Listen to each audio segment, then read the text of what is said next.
Hello and welcome to FX Addicts Weekly Market Analysis. This is Tim, the Currency Professor, and today is Friday, August 9th, 2013. Quiet day today, but overall fairly volatile week. So let's take a first look here at some of the numbers from today. Out of China today, the inflation numbers. CPI up 2.7%, pretty much as expected. 2.8 was the expectations.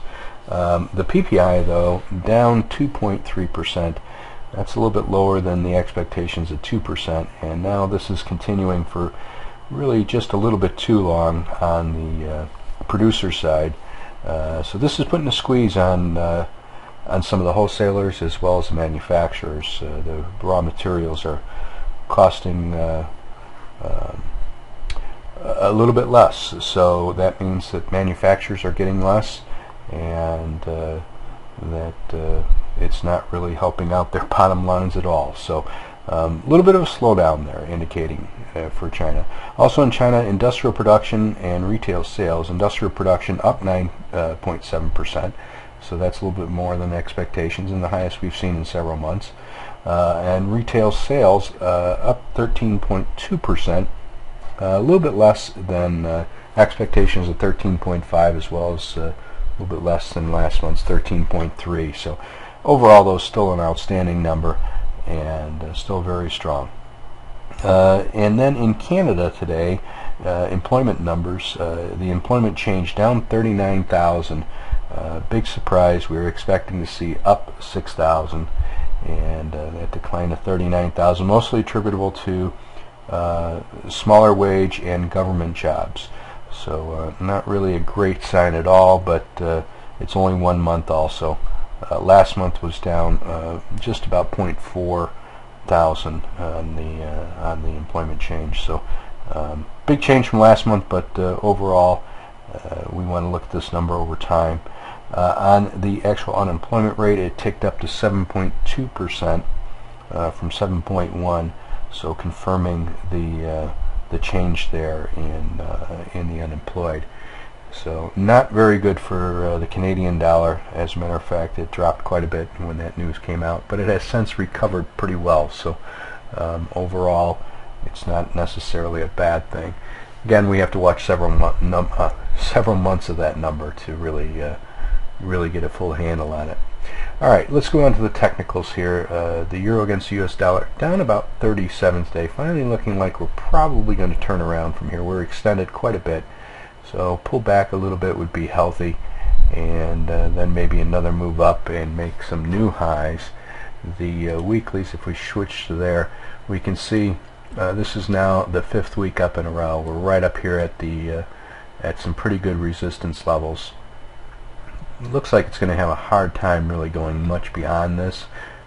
We could get some intraday spikes maybe to 134.50 and 135, but overall we're still range bound here. We've been in this range now since really just about a little over a year, about a year and about 3 months, so really not going anywhere at all. And on the monthlies we can see that even better. We did spike up a little over a year ago, came right back down, and we've just been stuck here. So it's not really going anywhere, and no indication of any particular trend. So just staying away from that market. Okay, pound dollar down about 26 today. We've had 2 very strong days, yesterday and the day before. The day before, some real good action there, about a 350 pip range, so quite a bit of a move. And then yesterday also up quite a bit. So overall pushing higher, but we're going to start to run into some resistance up in here, and really expect this to probably get up there and then back off a little bit.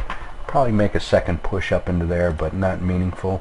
And if we look here on the weeklies, we can kind of see how we're just consolidating here, and have been consolidating really since the beginning of the year. And then if we look at the monthlies, we can see we dipped down below that minor trend line here, and we should have kept going, and we didn't. And we've been consolidating now for the last 6 months in this area. So we should get down to that 140 area, 142 area, just to complete the pattern, which stems from this huge sell-off back here. We got to go down and at least test these lows down in here around that 140 area.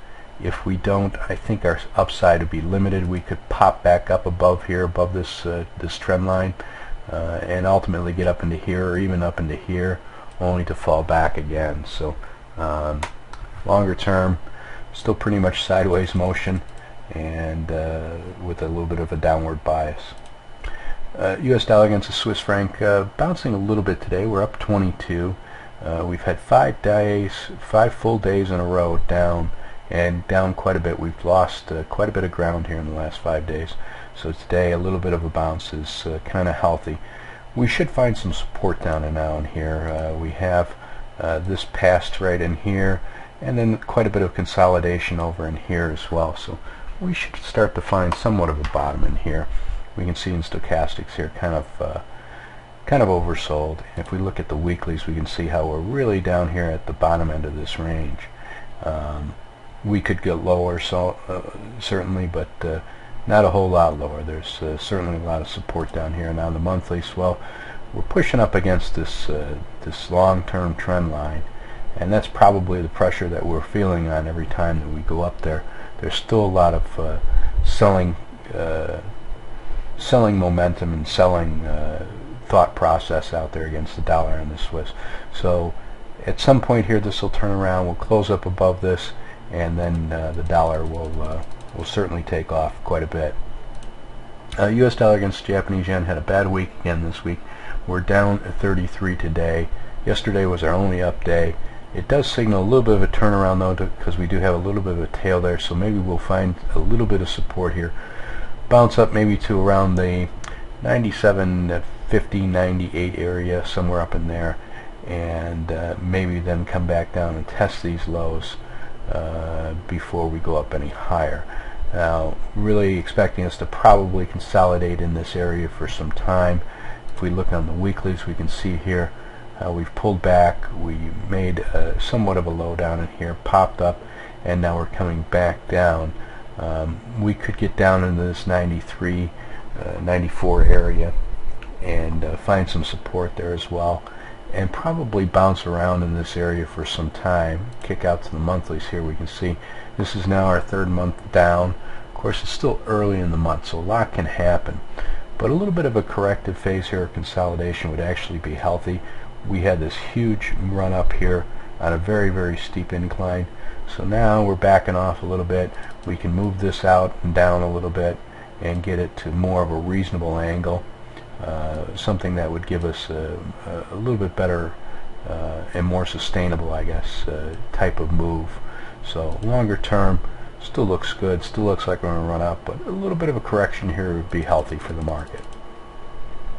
Euro Swiss down a little bit right now. We're down about 4 pips. We've been up, we've been down all day, and not really going anywhere, but we are starting to consolidate here, it looks like, and probably it'll stop our little bit of a decline that we've had and pop back up. Longer term though, we look at these weeklies, we can see the weekly range is getting smaller and smaller, indication that the market's going to turn around here and move up again. So longer term still looks very good, and we still have that 120 floor set in by the SMB, so looks good long term as well. Euro yen down a little bit today, down about 90 pips. We got clobbered on Wednesday this week, and then it rallied a little bit yesterday, and now we're giving back just about what we gained yesterday. So net zero on the last 3 days, and really we're still in the same range that we were back in April. So we really haven't done too much since then, and really looking for us to probably consolidate a little more, maybe between the 125 and 132 area, and bounce around in there until we get some more momentum here. And we can see here on the weeklies we're starting to break this this trend line that we had going on the weekly. So again, we're going to have to move it out a little bit, and which is not necessarily a bad thing. It's actually kind of healthy here. We pull back a little bit on the monthlies. We still look really good. We pull back here for a couple of months, and then we can thrust up again and hit those highs that we've been looking for around 137, 138. So Overall, still looks very good longer term. Short term here, maybe a little corrective phase, consolidation with a little negative bias, and then off again to new highs. U.S. dollar against the Canadian, getting hit the last 2 days. Yesterday really getting clobbered about 100 pips. Today we're down about 50. Back down to around the 102.80 area. We gained nicely earlier in the week and the end of last week, and now just pretty much giving it all back. We're coming right back down, and looks like it'll probably continue. This may hold support around this 102.50 area if we got down there again. If not, then probably the next step would be down here around 101.80-90 area. So we could fall back a little bit more. Now if we kick out a little bit here to the weeklies, we can see we're still doing a very nice curve thing here. It looks like we're building momentum, and does not look like that's going to stop. So longer term, we still look really strong. We kick out to the monthlies here, we can see it even a little better. How that curve is really starting to pick up some good momentum. So I wouldn't trust this on the downside at all. Longer term, still looks very, very good for us to go much higher, and probably will do that, and we could do it with some very good volatility, and do it very quickly, as a matter of fact. So would not want to be caught short in this market. Australian dollar against the U.S. up 101 today, just back above 92. We've had several good days now. This whole week been very positive, and we're starting to form this little bit of a V bottom here. So looking pretty good, like we'll probably move up here, get back up above 93, consolidate a little bit out, and maybe even move back up around the 94, 95 eventually. Now if we kick it out here to the weekly, we can see this week we're almost taking back what we lost last week. So that's kind of a positive sign. And we've come down very sharply, very quickly. So a little bit of a correction here, bouncing back up really would not be a bad thing at all. And on the monthlies, well, we came down 3 months pretty hard. This month we're up again. We still have 3 solid weeks left in the month, so I'm not going to get too excited about it, but we could have a little bit of a correction here, maybe for a month or two. Ultimately, though, we're really looking forward to get down that lower 80s area, and to complete this pattern, we need to get down in there. To take a month or two respite here, bounce up a little bit, maybe get up to 94, 95, maybe even. Be a stretch, but it's possible. We get up in there, and then we'll probably see ourselves drop right off very quickly again. So it's still a great market to play from the short side. Just right now we're just having a little bit of a correction, so overall still looks very good longer term. That is it for today. Questions, comments, please stop on by fxaddicts.com. My name's Tim Lucarelli again, and I'm the currency professor. And feel free, if you're not a member, we do offer 7-day free trial memberships, and I can answer any questions by email at any time. So please feel free to stop on by. Thank you.